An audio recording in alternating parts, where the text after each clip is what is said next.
Hey guys, it's Danny here with Let a Rip Tater Chip Channel, and today is going to be a discussion with my wife Lisa. Hey, what's up, guys? We're going to go basically and just basically say how we came into metal music and any kind of music, to be honest, and how we grew up on it, where we went with it, and what we like now, what we dislike. You know, some things we may have loved in the past, some things that we don't love so much anymore, but still enjoy. Um, but I guess I'll let the wifey take it away with her, growing up and music wise. Well, I think our stories are probably a little different. I didn't come out of the womb listening to metal like you probably did. It was definitely a transition for me. Um, as far as when I was a kid, definitely I grew up in the '90s, so listening to a lot of alternative rock. Um, like Nirvana, Alice in Chains, Pearl Jam, all those kind of bands. Listened to a lot of that throughout the '90s. At one point, I got very into Metallica, a lot of their older stuff. That was kind of my first introduction into heavier music, definitely.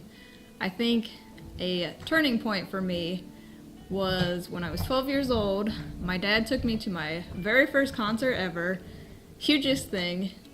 We went and saw Kiss, and my mind was just like, woo! Totally blown. Original lineup at that. Yes. Freaking awesome. So from my teenage years, just obsessed with them. Saw them a second time. Again, original lineup. So yeah, I will never forget. Super jelly. Never forget those experiences. We'll always have that. So one of my main memories that definitely was like the pinnacle for me of getting into metal.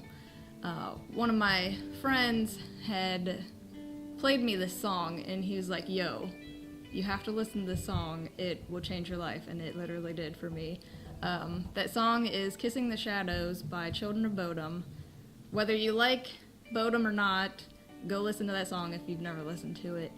It's just, the technicality in it is superior. It's an amazing song. The keyboard leads in it would just blow your mind, literally. So that's what it did for me, and I was like, oh my god, I have to totally just immerse myself in all this technical metal. And we actually got to meet Alexi Laiho and 70,000 tons of metal when we went to Jamaica. So we were standing in line, and all of a sudden we look in front of us, and there's Alexi Laiho, and then we moved up this line, and then somehow he ended up behind us, and we looked over his shoulder, and there's Alexi Laiho, lead singer and guitar player for Children of Bodom, if you guys don't know that. And we're just chit-chatting with him for a little bit, and he was the coolest little dude ever. So. Really nice dude. That was a neat experience. But anyway, going back to my story. So after listening to this song, I totally just had to dive straight into finding any other bands I could. Totally just, like I said, immersing myself in this music. It just, overwhelmed me, took over my soul, whatever you want to call it. One of my very first, metal concerts that I ever went to was when I was about 17, I think. Headlining was Lamb of God. Fear Factory also played. Children of Bodom was there. Awesome show. Loved it. That kind of skyrocketed my love for metal after that. I had a buddy later on gave me a mixed CD tape, whatever you want to call it. Had a bunch of songs from Hypocrisy. Totally got into them really heavy for a while. Loved it. Still love them. Seen them live once. On my list to see again someday. Would be awesome. This guy's never seen them. I would love to see them. So good. So then after that, Opeth was a big one for me. Got totally into them. A lot of their older stuff has a very death metal-y kind of sound to it. Nowadays, not so much, but I still love them no matter what. It's because she digs Michael. Whatever. But yeah, since then, it's just grown and grown and grown. Got into a lot of death metal bands, Cannibal Corpse, Slayer, all that kind of stuff. Good things in life. Yeah, I guess for me growing up, I was immersed around it because my dad was a big metal fan. So like she said, I came out of the womb basically horns held high and fist bumping to some metal music. But again, to reiterate from a last video, like I grew up on a lot of Black Sabbath with Dio in it, and Dio is he is my favorite singer of metal, just because he can do so many things with his voice. And I got into more of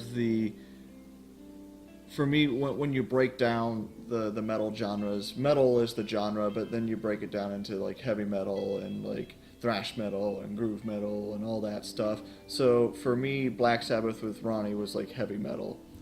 And so I got into a lot of those heavy metal bands like Iron Maiden and Judas Priest and a lot of those 80 heavy metal bands, and then also the 80s heavy thrash metal bands. I did like Metallica a lot.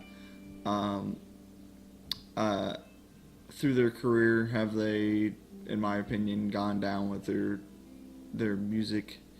Yeah. But then again, who am I to say, as a musician, you don't want to go down different avenues and try something new? So just because it's not, Ride the Lightning or Master of Puppets and they want to, put out Saint Anger, who am I to diminish their, music want and need out of themselves? But I was more of a bigger Megadeth fan than Metallica. And Megadeth did a lot for me, as in, like, just Dave's technicality, and also a lot of the guitar playing that came through there, the other guitar players like Marty Freeman and Chris Broderick,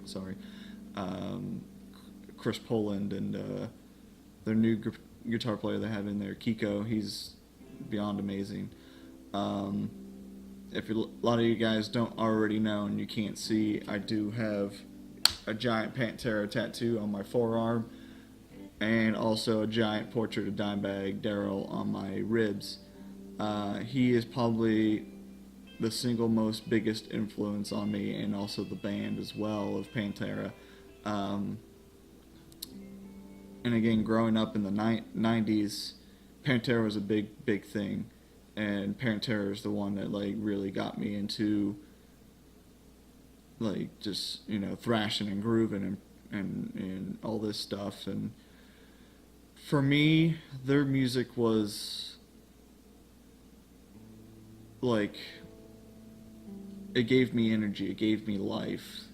So for me, like a song of like I'm Broken, that lick coming in, it just gives you you just want to go out and destroy. And then later on, with music and stuff like that, I kind of more stuck in that thrashy heavy metal area for a while. And then, to be honest, the band that really got me into death metal, and it's kind of funny, is Death Clock. I love Metalocalypse, the show, so much, and they were a death metal band, and I was one of those guys like, I can't understand what they're saying. I like singers, like that, like Ronnie and Dave Mustaine and Phil Anselmo and all that. I like singers, I can hear them. And I didn't really immerse myself into death metal until Death Clock. And then looking through that genre, I found like Cannibal Corpse, and the band Death did a whole lot for me as well. And my wife here actually got me into a lot of black metal and a lot of different death metal bands too. And I think that's where we had our differences at first in music, because like you said, he was into singers. For me, it's all about the music. Like he said, it gets your heart pumping and all that. I could care less what the hell they're singing about. I don't give a fuck about that. And as long as the music is fast, hard and heavy, that's all I care about. See, being a musician too, for me, it took me a couple listen throughs of an album or a song to even hear the other parts. As in, like, for me being a guitar player, I listen to the guitar first. And then I'll go back and listen to bass. And then I'll go back and listen to drums. And then the last thing I might hear is the lyrics. And for me, a lot of lyrical content, because it evokes emotion. So, as in, like, with Ronnie Dio, going back to Dio again, he people are like, oh, he sings about dragons and mystical warriors and stuff like that, and stardust and all this. All those have different meanings. You got to read between the lines. So it's all still fantasy. It is all still fantasy.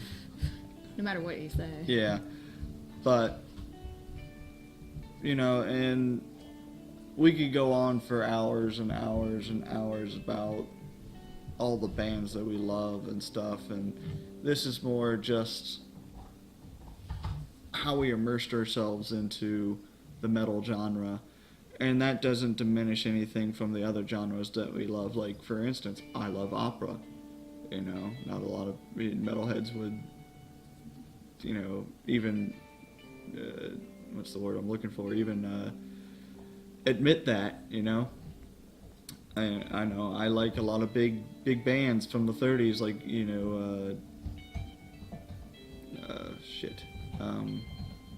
like Buddy Rich and Gene Krupa, the Good big old Frankie. You like your Frank Sinatra well, too? Frank Sinatra as well, yeah, and Dean Martin, stuff like that, and then going up from there, I like a lot of blues music, and with like Stevie Ray Vaughan and Jimi Hendrix and. But when you look deep down into heavy metal and all that, it's all rooted in blues and stuff like that. Everybody sold their soul to the devil. They did. But yeah, it's just a faster pace. And I mean, if you play a blues scale, and then you play a blues scale fast. It's still blues, just fast. It's heavy metal, but blues. But, just... for us, it's like we get a lot of discrimination too for the way we dress and stuff like that, wearing camo and band shirts, and we're not all evil people. If anything, most metalheads are really good, genuine people, and it's a shame that you can go around wearing a Slayer shirt and automatically people are like, oh, that guy's a Nazi. Oh, that guy loves Satan.